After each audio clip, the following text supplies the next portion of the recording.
नीमच की रहने वाली हूँ और पिछले 4 साल से इस अभियान की विद्यार्थी हूँ। सीख रही हूँ इस खूबसूरत से अभियान को अपनी ग्रेट अपलाइनों के सानिध्य में।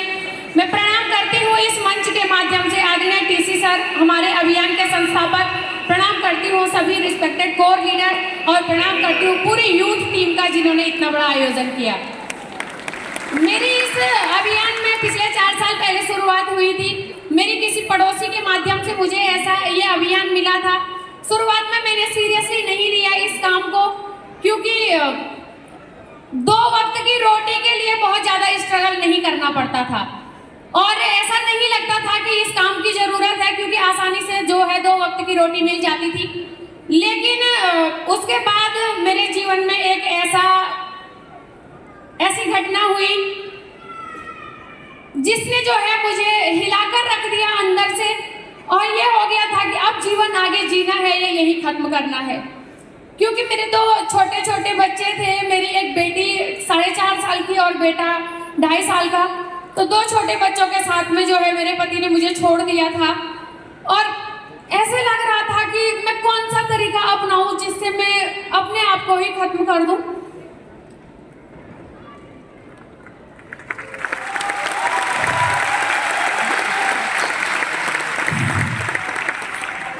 बहुत बार मैंने कई कोशिशें की आत्महत्या करने की, लेकिन जो मेरे 2 छोटे बच्चे थे उनका चेहरा देख के मैं ये कदम नहीं उठा सकती थी।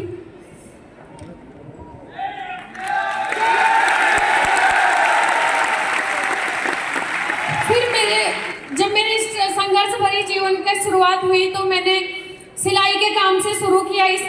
सिलाई से शुरू किया और लॉकडाउन के टाइम पे मेरी ऐसी परिस्थिति थी कि मेरे पास 100 रुपया तक नहीं था।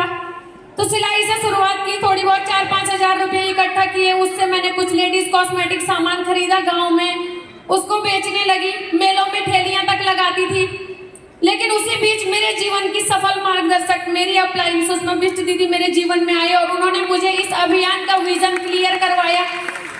उन्होंने मुझे बताया कि बहन, आप भी जो है कब तक सिलाई करती रहोगी, आप इस काम से बहुत बड़ा काम कर सकते हो इस अभियान के माध्यम से। और ये अभियान महिला सशक्तिकरण पे काम कर रहा है। मैंने कहा मैं कैसे कर पाऊंगी। उन्होंने कहा आपको जो है ऑनलाइन मीटिंग अटेंड करनी है और सीखना पड़ेगा यहाँ पे। तो मैंने कहा दीदी माफ करना, मेरे पास बटन वाला फोन है, मैं नहीं सीख सकती हूँ, मैं कैसे करूँगी। तो उन्होंने कहा अगर कामयाबी चाहिए तो टूल्स बहुत जरूरी है, तुम्हें लेना पड़ेगा। तो मैंने अपनी माँ से रिक्वेस्ट करके एक फोन मंगाया था और मेरी माँ ने मुझे फोन दिलाया था 9,000 रुपये का। काम करने का कोई बड़ा मकसद नहीं था शुरुआत में, क्योंकि मुझे समझ नहीं आ रहा था। क्योंकि जो मेरी अपलाइड है वो बहुत अच्छी खासी पढ़ी लिखी महिला, उनकी एजुकेशन के बारे में मैं क्या बताऊं, क्योंकि मुझे पता ही नहीं है कि वो डिग्रियां क्या होती है। उनको कहते हैं कि BEd M.Ed क्या क्या कर रखा है, UTED CTED पता नहीं क्या क्या बोलते रहते हैं वो। तो मैंने कहा ये शायद पढ़े लिखे लोगों का काम है, क्योंकि मैं सिर्फ हाई स्कूल हूँ। और मैंने यहाँ पे जो है मुझे लगा मेरे बस का नहीं है, मैं नहीं कर पाऊंगी। लेकिन मेरी अपलाइन ने मुझे विश्वास दिलाया, भरोसा दिलाया कि नहीं तुम कर सकते हो। तो शुरुआत में मकसद था सिर्फ 9,000 रुपये का फोन जो मेरी माँ ने दिलाया है उसकी कीमत वसूल होनी चाहिए। तो वहां से शुरुआत की थी। एक ऐसे घर में मैं रहती थी जहाँ पे बारिश के दिनों में हम पूरे बिस्तर पे सो नहीं पाते थे। तीनों, मेरे 2 बच्चे और मैं, हम तीन बेड के कोने पकड़ के सो जाते, क्योंकि बीच बिस्तर में पानी टपकता था और नीचे जो है बर्तन रखने पड़ते थे। तो इस संघर्ष के साथ मैंने इस काम को शुरू किया और मैं धन्यवाद करती हूँ आदरणीय टीसी सर का, जिन्होंने सही में महिला सशक्तिकरण के ऊपर काम किया है, सिर्फ बातें नहीं। अगर आज ये अभियान नहीं होता, पता नहीं मैं इस दुनिया में होती नहीं होती, और होती भी तो पता नहीं कहाँ किस गुमनाम की जिंदगी जी रही होती। तो एक ऐसी जगह से आने के बाद जो है मुझे यहाँ पर आज इस लेवल पे, स्टार पर्ल के लेवल पे हूँ और